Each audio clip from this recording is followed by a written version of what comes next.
میرا کوشچن یہ ہے کہ سر ہم بچپن سے اب تک تھیوریٹیکلی یہ سنتے آ رہے ہیں کہ ہاں جی ہماری ایجوکیشن میں فلاز ہیں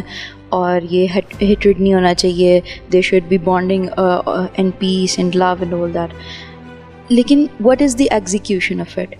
ایز ایف اگر آپ یہ سارا یہ ہے آپ کا موٹو ہے تو what do you think we should what changes we should bring in our educational system to execute it? یعنی یہ پتہ چل گیا ہمیں کہ ایجوکیشن اور شعور یا علم اور ادب میں فرق ہے، اب اس فرق کو برج کیسے کرنا ہے، اس کو اس کے اندر انکلکیٹ کیسے کرنا ہے، what is the practical approach towards? اس کا مختصر جواب یہی ہے کہ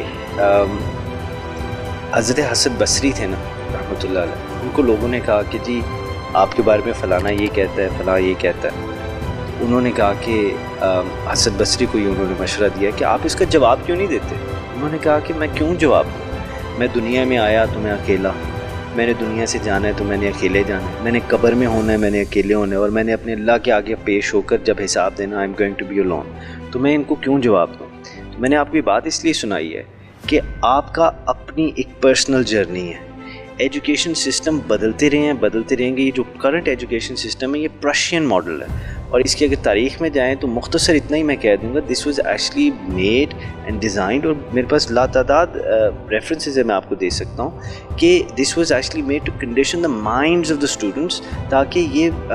امینیبل ہو جائیں، جس طرح آپ ان کو کنڈیشن کرنا چاہتے ہیں اس طرح ہو جائیں. ایجوکیشن جس حوالے سے میں بات کر رہا ہوں وہ اللہ سبحانہ جو حضرت آدم علیہ السلام کے جس کا ذکر بھی ہوا، اس کے اندر آپ کو پرپس آف ایگزسٹنس ایجوکیٹ اس کے بارے میں کیا جاتا ہے جو اللہ سبحانہ و تعالیٰ سے رشتہ ہے. تو آپ اس سسٹم کو چینج کرنے سے پہلے اس سسٹم کے فلاز کو ریکگنائز، جو میری اپنی بھی جرنی رہی ہے، اور یہ ڈاکٹر صاحب بھی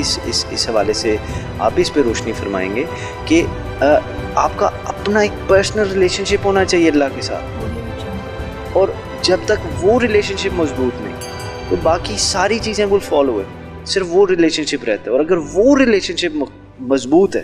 دین اللہ از یور پروٹیکٹر. آپ کسی غلط سسٹم میں بھی چلے جائیں، اگر حفاظت آپ کی رب کر رہا ہے آپ کو کوئی مشکلات نہیں ہوں گی. اور علم اور ادب کے حوالے سے،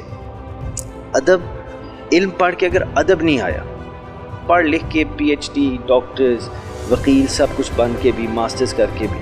ماں باپ سے بات کرنے کی تمیز نہیں، استادوں کے سامنے بیٹھنے کی تمیز نہیں، تو وہ علم تو نہیں ہے نا، وہ صرف انفارمیشن ہے. اور اگر اللہ کے ساتھ رشتہ مضبوط ہے، اور اللہ کے ساتھ اس طرح کا رشتہ مضبوط ہے کہ محبت تو ہے ہی مگر خوف بھی ہے، اتنی قادر ذات ہے اس کے سامنے پیش ہونا ہے، تو آپ ایک تو عاجزی میں جائیں گے، اور پھر جو بھی آپ پڑھ رہے ہیں اس میں آپ اس کا مقصد تلاش کریں گے، جو آپ دیٹ ول اگین جس بھی طریقے سے will lead you to the door of the grace of Allah سبحانہ و تعالیٰ.